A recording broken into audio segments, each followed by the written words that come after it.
Four, nagsabi na po ako na may problema sa budget dahil ang budget ay hinahawakan ng 2 tao lang. At totoo po yun. Wala na pong nangyayaring bike-up dahil pinag-uusapan na lang yun at pinagkakatikan. Pero wala siyang ginawa.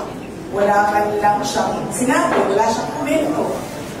Tapos, nagkaroon ng SONA na palagay ko gusto nilang magpapogi pa sa taong bayan, sa nakikita at sa reklamo ng taong bayan. Palagay ko gusto nilang magpapogi, nagsabi na mahiya naman kayo, hindi nila naisip na yung sinabi nila ay babalik sa kanila. At yun na rin yung sinabi ko na ang korupsyon na ang nagiging dahilan sa pinsala, sa mga pagbaha, sa perwisyo sa mga tao.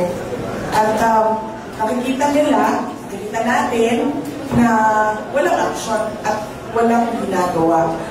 Meron lang investigasyon, pero palagay ko, ang hinahanap ng tao ay sabihin niya na itong mga congressman na ito, sila yung dahilan ng mga korupsyon sa loob ng House of Representatives. At palagay ko, hindi din niya masabi dahil aabot siya sa sarili niya, sa Office of the President.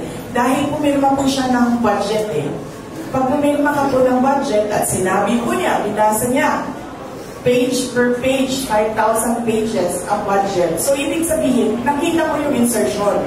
Pero wala kang ginawa. Wala kang at all man lang sinabi sa taong bayan na aalisin ko ito dito sa 2025 budget dahil insertion ito ng mga senador, insertion ito ng mga members of the House of Representatives. Wala po siyang ginawa.